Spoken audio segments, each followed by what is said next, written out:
A paz do Senhor, meus irmãos, meus queridos, inscritos aí no meu canal.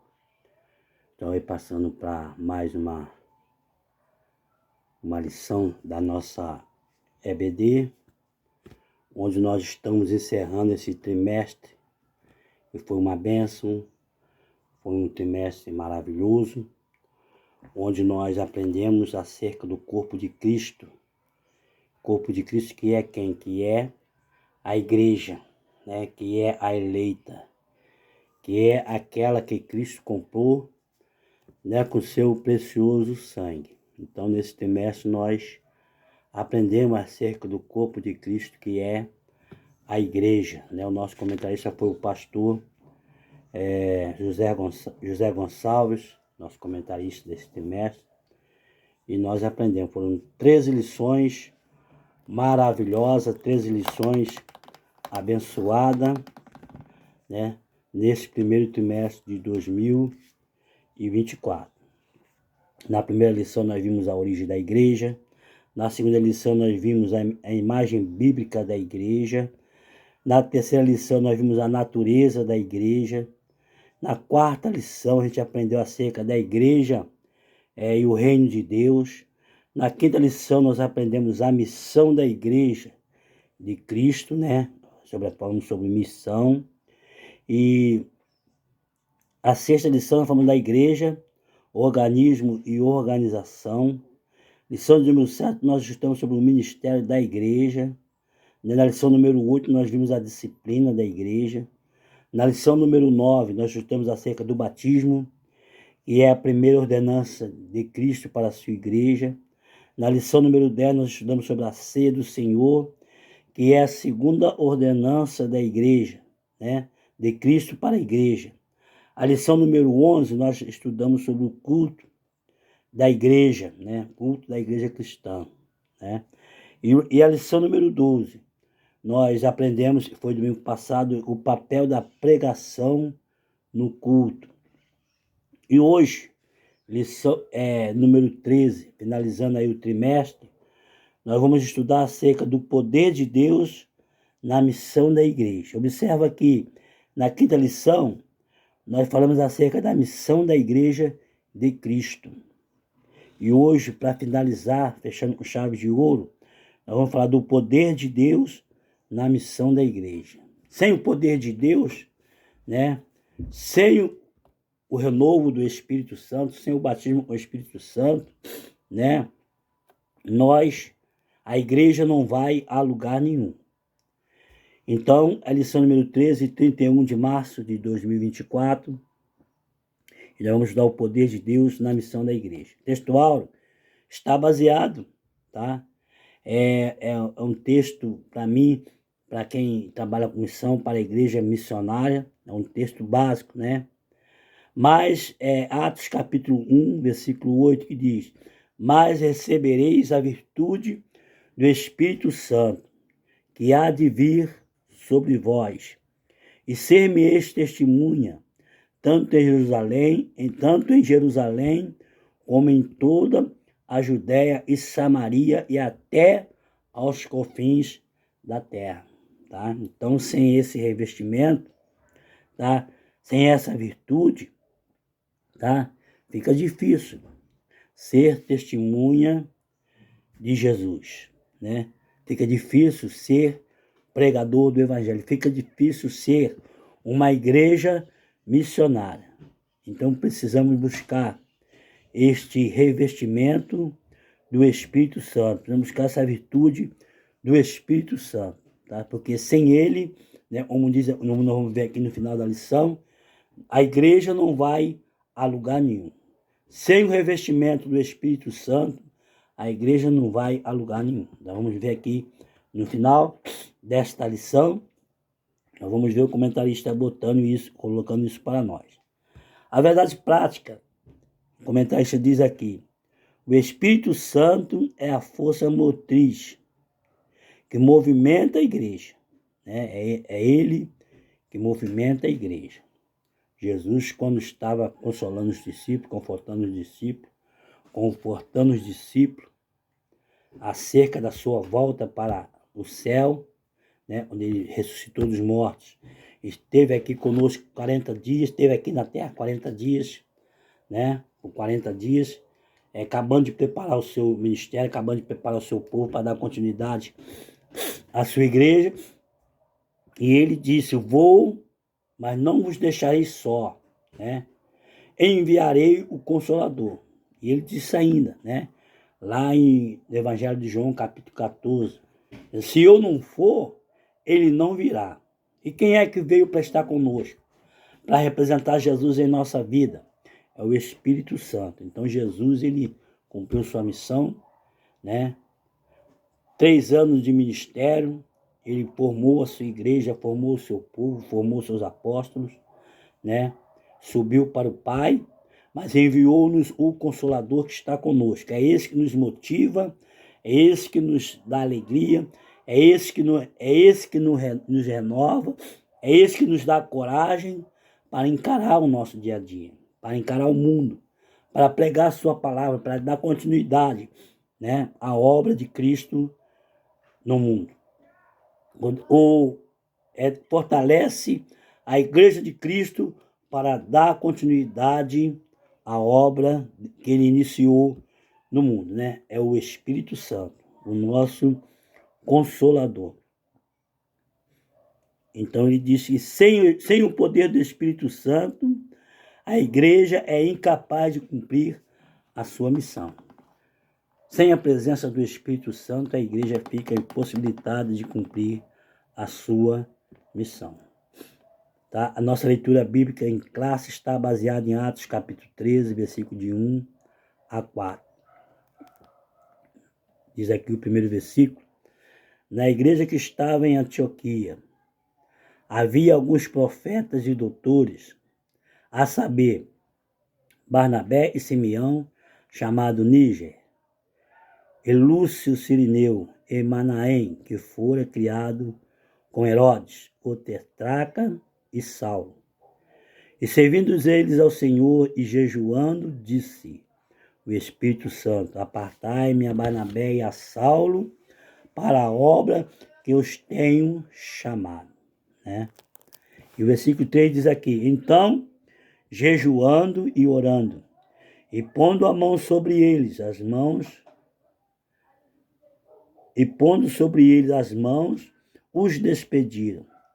E assim estes, enviados pelo Espírito Santo, desceram a Seleucia e dali navegaram para Chipre. Então a gente observa aí que, né, foi o Espírito Santo que capacitou, e numa reunião de culto, né, o próprio Espírito Santo mandou ir os apóstolos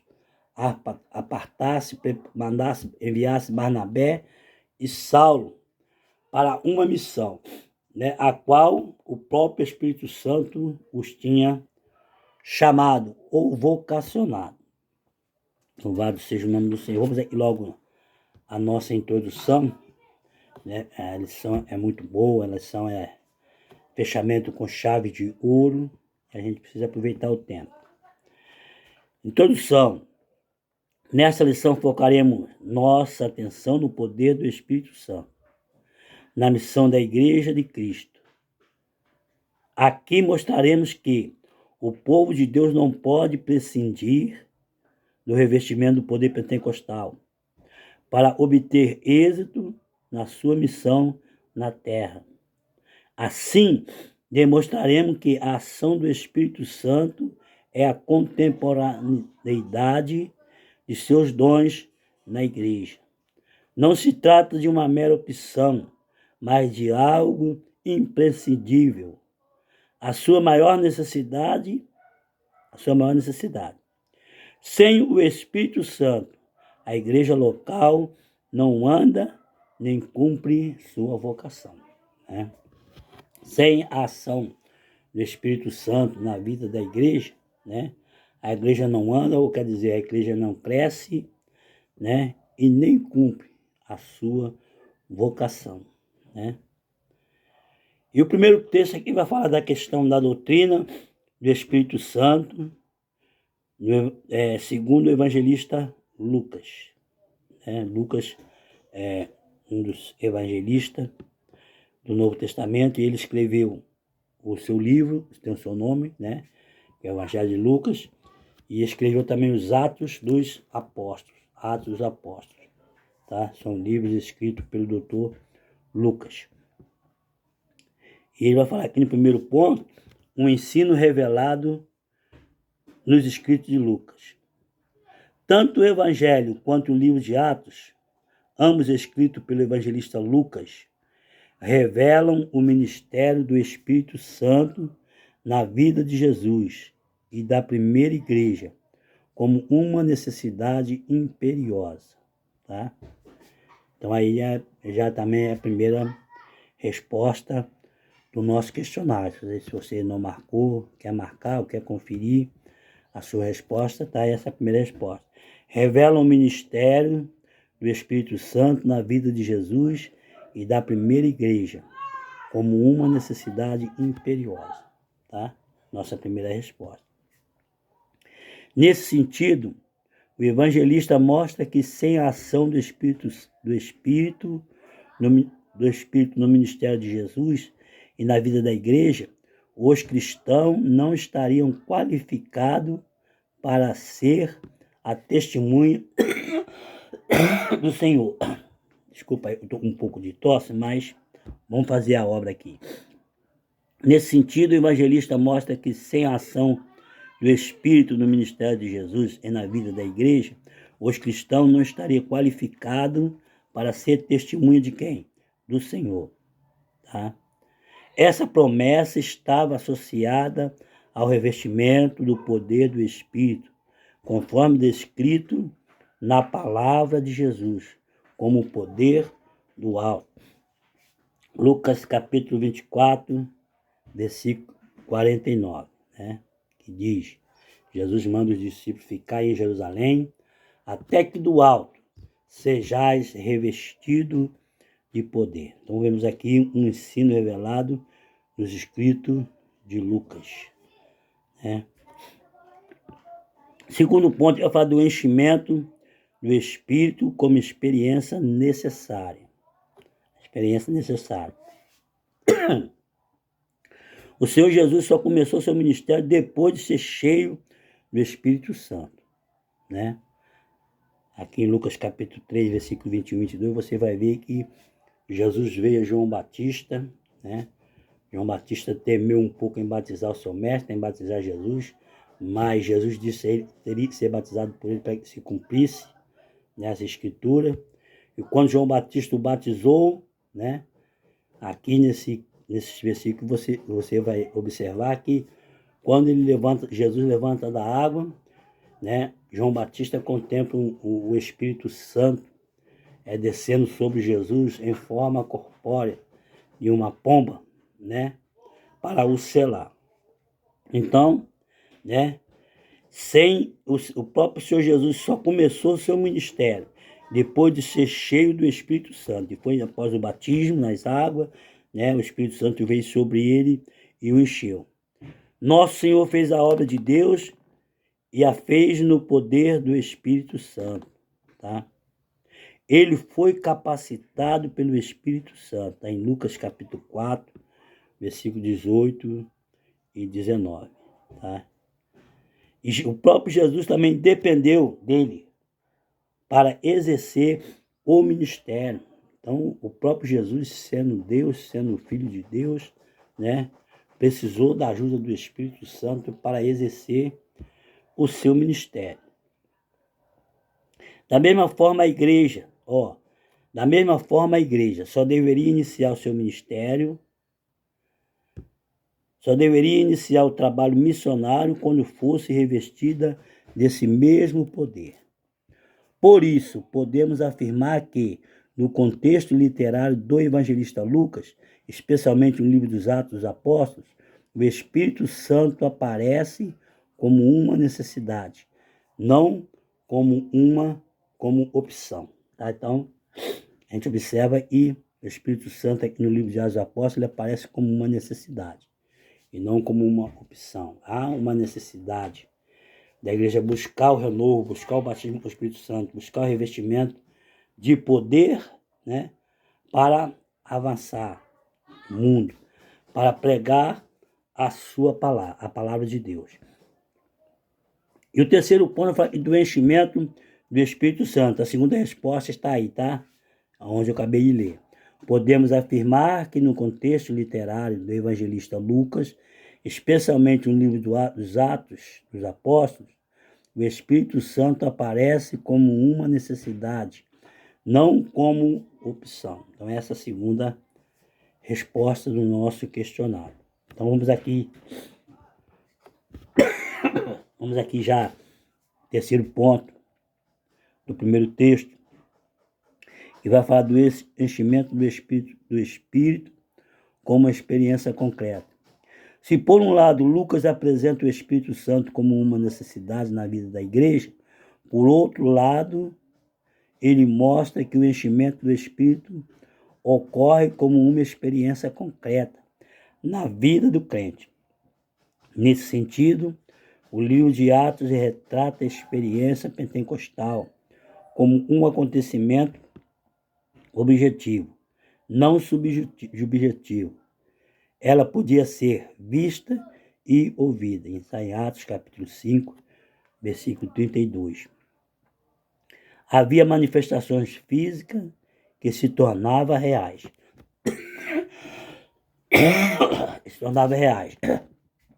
Para quem as tinha,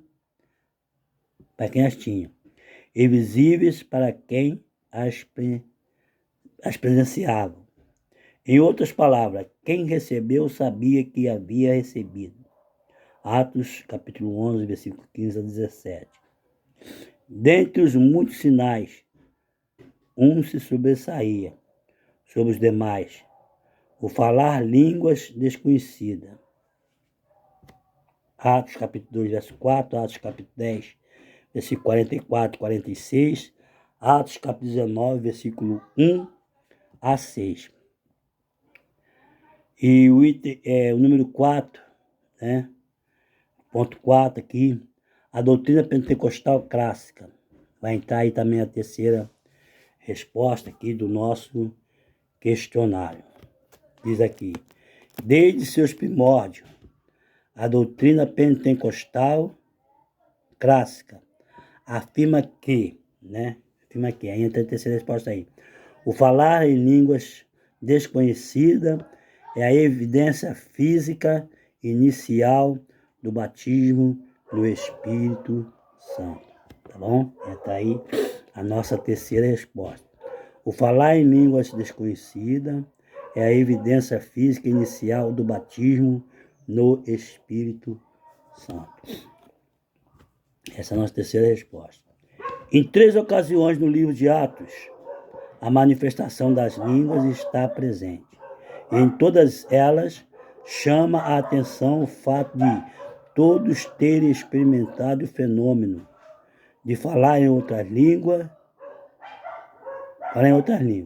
Até mesmo a narrativa de Atos, capítulo 8, versículo 14 a 25, onde não há menção de ocorrência de língua. O evangelista parece deixar subentendido que as línguas estiveram presentes ali. Assim, estudiosos dos livros de Lucas reconhecem que o uso que o evangelista faz da expressão batismo no Espírito Santo, ou ser cheio do Espírito Santo, em Atos dos Apóstolos, tem a ver com a experiência do derramamento do Espírito, acompanhado de línguas desconhecidas, como evidência inicial. Então, vemos aí o nosso primeiro texto, falando sobre a doutrina do Espírito Santo do evangelista, do Evangelho de Lucas. Esse é o nosso primeiro texto. Amém. Vamos então ao nosso segundo texto, que vai falar acerca do Espírito Santo capacitando as testemunhas. É o Espírito Santo quem capacita a sua igreja para fazer a obra. Capacitando as testemunhas. Isso aqui nós vamos ver da igreja primitiva, início da igreja. No livro de Atos é possível perceber o ensino da capacitação do Espírito Santo sob diferente perspectiva. Primeiramente, o Espírito capacitando líderes para o desempenho da obra de Deus. Os líderes, os responsáveis, o Espírito Santo os capacitando para eles dar continuidade à obra de Deus, que era no caso de Pedro. Nesse sentido, vemos o apóstolo Pedro sendo cheio do Espírito Santo quando foi confrontado pelos sacerdotes. Está em Atos capítulo 4, versículo 8. O apóstolo Paulo, quando é cheio do Espírito Santo para resistir a ele mais o mágico, que queria ter o mesmo poder que Paulo. E Paulo chamou de filho de demônio. Glória a Deus. Atos capítulo 13, versículo 9. Depois vemos também que não era só os que faziam parte do colégio apostólico que eram cheios do Espírito Santo. Aí entra aí a primeira parte da quarta resposta. Está dividido em 2 pontos aqui na nossa missão, a quarta resposta. Então eu vou mostrar o primeiro ponto agora. Tá? Primeira parte da quarta resposta, tá aqui. Pessoas comuns também eram revestidas de poder do alto. Na verdade, o que observa em Lucas é que o revestimento do Espírito veio sobre toda a carne, como o profeta Joel profetizou no capítulo 2. Atos capítulo 2, versículo 17. Esta é a quarta resposta. Pessoas comuns também eram revestidas do poder do alto. Na verdade, o que se observa em Lucas é que o revestimento do Espírito veio sobre toda a carne. Quarta resposta. Pessoas simples, capacitadas pelo Espírito.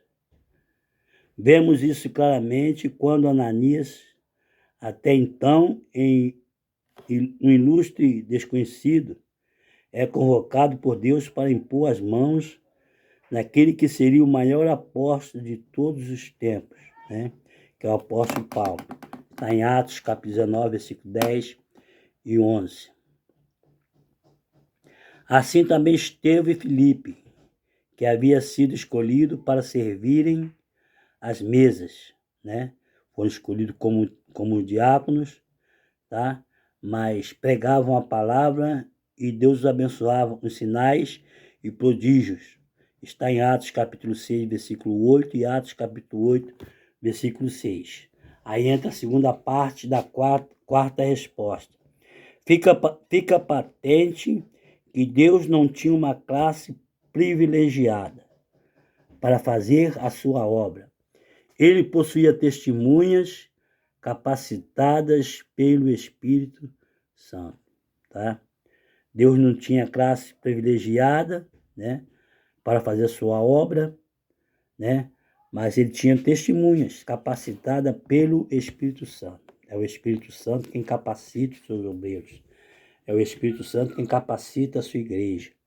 É o Espírito Santo quem capacita o seu povo, para fazer a obra do Pai. E o terceiro ponto, o Espírito Santo capacitando a igreja, a igreja. No contexto literário, a doutrina de Lucas, a igreja do Novo Testamento é vista como portadora de uma missão profética.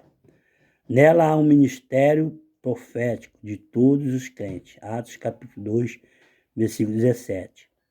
Nesse sentido, conforme o contexto de Atos, o testemunho não é apenas individual, como mostrado nesta lição, mas também de toda a igreja descrita em Atos. Assim, essa comunidade de crentes capacitada pelo Espírito Santo ganhava a confiança e a admiração das pessoas ao seu redor. Atos capítulo 2, versículo 47. Portanto, O crescimento das igrejas em Atos estava associado ao testemunho dado pelos grupos de crentes, capacitados pelo Espírito Santo. Atos capítulo 9, versículo 31. Tá? Então está aí o nosso segundo texto, né? Falando sobre o Espírito Santo capacitando as testemunhas, né? Capacitando as testemunhas, capacitando, né, pessoas simples, tá? E capacitando a igreja. Então é ele que capacita, né, o seu povo para fazer a sua obra, é o Espírito Santo. E é uma necessidade. Se nós queremos ter capacidade de evangelizar, de pregar a palavra, de ser testemunha viva de Cristo, precisamos buscar, né, este revestimento de poder de Deus para nossas vidas, né, para nós possamos nos encorajar e sairmos a fazer a obra de Deus, né? Que, como nós vimos em lições anteriores, né, isso é uma missão. O Senhor Jesus mandou, quando ele ressuscitou, assim: ide por todo mundo, pregai o evangelho a toda criatura, né? Então tem que ir, a igreja de Deus precisa ir, precisa sair, né? E os sinais seguirão os que crerem no nome do Senhor, expulsarão os demônios, falarão nova língua, né? Pegarão na serpente, não fazendo algum. Então, tudo isso acontece. Mas para isso acontecer, precisamos estar revestidos do poder de Deus.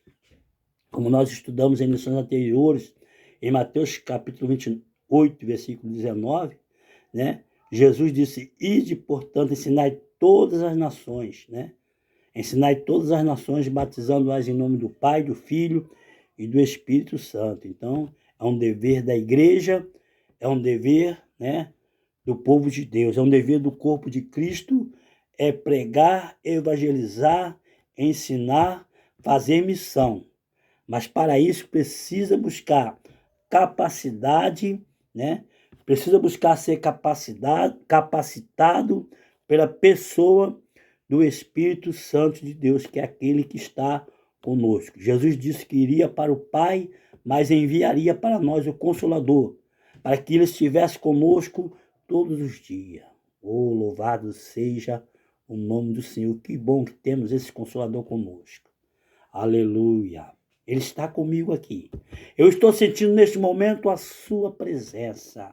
O seu mover, no decorrer desta lição que eu estudei durante a semana, eu pude sentir a presença do Espírito Santo na minha vida. Todo momento eu estou orando, eu estou estudando a palavra de Deus, né? Eu sinto a presença do Espírito Santo na minha vida, moldando a minha vida. Eu creio que ele está com você e também você está tomando posse deste vídeo para estudar a lição, está com a sua Bíblia aberta, está com a sua revista aberta, estudando a lição. Com certeza o Espírito Santo está junto de você. Aleluia, sinta aí o renovo, sinta a presença dele aí com você neste momento. É maravilhoso, é bom. Glória a Deus, porque só ele é quem nos capacita para fazer a obra de Deus. Sem ele, a gente não vai a lugar nenhum, conforme nós vamos ler aqui daqui a pouco na introdução. Vamos aqui então, né? Terceiro tópico. Terceiro tópico vai falar do Espírito Santo como fonte geradora de missão. Espírito Santo como fonte geradora de missão. É o Espírito Santo que gera no nosso coração, que fala aos nossos corações, né, que precisamos fazer algo. Precisamos fazer missão. Aleluia. É ele que nos orienta, é ele que fala conosco. Glória a Deus, é ele que gera missão nos nossos corações.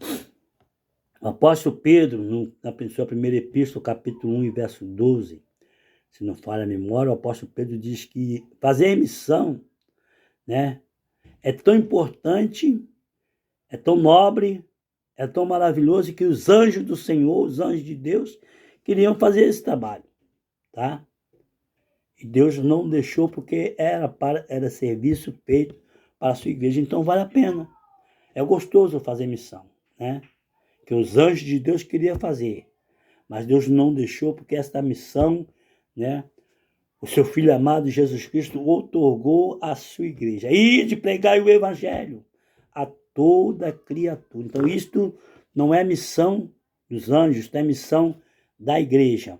É uma missão que Deus entregou a mim e a você para fazer, né?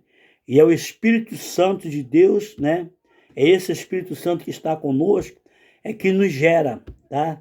Esse desejo, esta alegria, esta satisfação em poder ser um proclamador do Evangelho de Cristo, tá?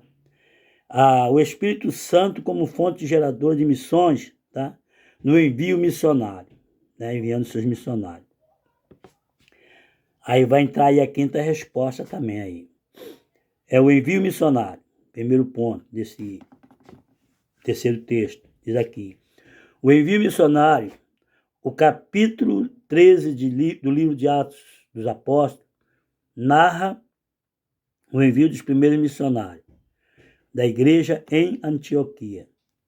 Aí entra a quinta resposta. O que chama a atenção nessa narrativa é a participação ativa do Espírito Santo no envio missionário, né?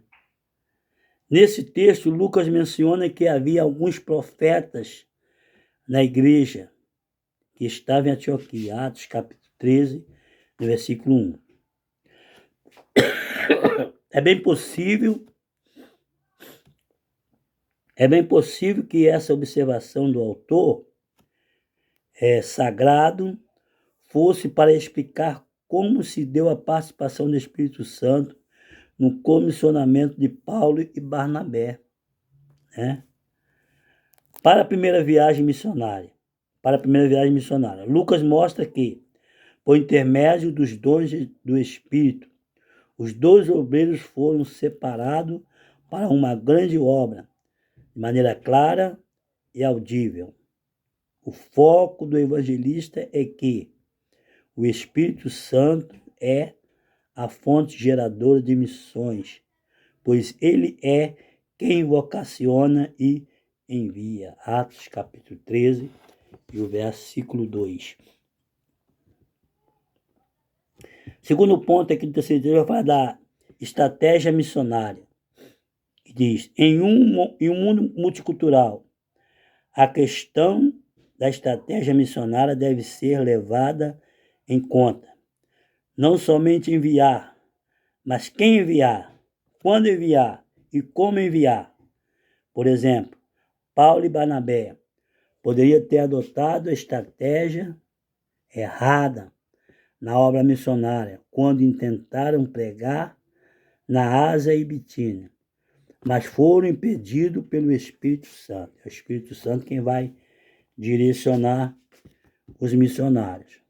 Está em Atos capítulo 16, versículos 6 e 7.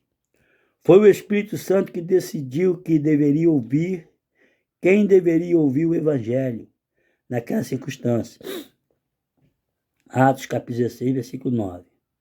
Ponderamos aqui que muitas vezes é possível que a agência missionária e a igreja adotem uma estratégia errada no envio de missionários. Não basta só, para finalizar aqui, finalizando aqui com chave de ouro, como eu já vou dizer aqui, não basta só o desejo de fazer missões, mas é preciso buscar a orientação do Espírito Santo a respeito de como isso deve ser feito, né? Não é de qualquer maneira, não. Você se colocar para fazer a missão, para pregar o Evangelho, né? Em outros lugares, em vários lugares, ou até mesmo, né?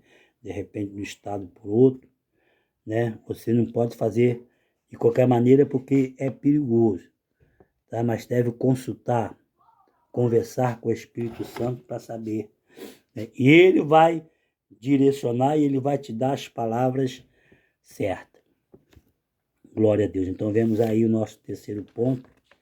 E eu vou já aqui partindo para os né? Como diz aí, finalmente, que é a nossa conclusão, tá?